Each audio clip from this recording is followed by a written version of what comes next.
This is Exodus 23, the golden calf.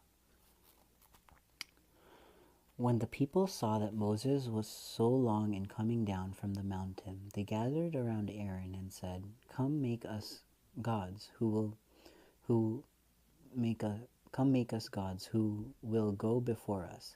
As for this fellow Moses who brought us up out of Egypt, we don't know what has happened to him." Aaron answered, "Take off the gold earrings that your wives, your sons, and your daughters are wearing, and bring them to me." So all the people took off their earrings and brought them to Aaron. He took what they handed him and made it into an idol cast in the shape of a calf, fashioning it with a tool. Then they said, "These are your gods, O Israel, who brought you out of Egypt." When Aaron saw this, he built an altar in front of the calf and announced, "Tomorrow there will be a festival to the Lord." So the next day the people rose early and sacrificed burnt offerings and presented fellowship offerings. Afterwards, they sat down to eat and drink and go up to indulge in revelry. Then the Lord said to Moses, "Go down, because your people, whom you brought up out of Egypt, have become corrupt. They have been quick to turn away from what they commanded them, and have made themselves an idol cast in the shape of a calf. They have bowed down to it and sacrificed to it, and have said, 'These are your gods, O Israel, who brought you up out of Egypt.' I have seen these people," the Lord said to Moses. "They are a stiff-necked people. I will leave them alone so that my anger may burn against them, and that I may destroy them. Then I will make you into a great nation." But Moses sought the favor of the Lord his God. "O Lord," he said, "why should your anger burn against your people whom you brought out of Egypt with great power and a mighty hand? Why should the Egyptians say, 'It is with evil intent that he brought them out to kill them in the mountains and to wipe them off the face of the earth'? Turn from your fierce anger, relent, and do not bring disaster on your people. Remember your servants Abraham, Isaac, and Israel, to whom you swore by your own self, 'I will make your descendants as numerous as the stars in the sky, and I will give your descendants all this land I promised them, and it will be their inheritance forever.'" Then the Lord relented and did not bring on his people the disaster he had threatened. Moses turned and went down the mountain with the 2 tablets of the testimony in his hands. They were inscribed on both sides, front and back. The tablets were the work of God.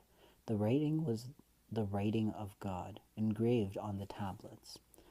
When Joshua heard the noise of the people shouting, he said to Moses, "There is the sound of war in the camp."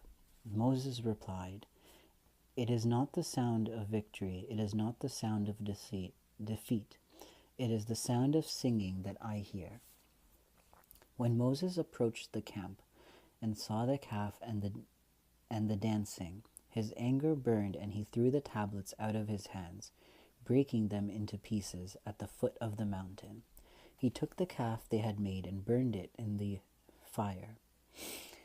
Then he ground it into a powder and scattered it on the water and made the Israelites drink it. He said to Aaron, "What did these people do to you, that you led them into such great sin?" "Do not be angry, my lord," Aaron answered. "You know how prone these people are to evil. They said to me, 'Make us gods who will go before us,' as for his fellow Moses, who brought us up out of Egypt. We don't know what has happened to him." So I told them, "Whoever has any gold jewelry, take it off." Then they gave me the gold, and I threw it into the fire, and out came this calf. Moses saw that the people were running wild, and that Aaron had let them get out of control, and so becoming the laughingstock of their enemies. So he stood at the entrance of the camp and said, "Whoever is for the Lord, come to me." And all the Levites rallied to him. Then he said to them, "This is what the Lord, the God of Israel, says.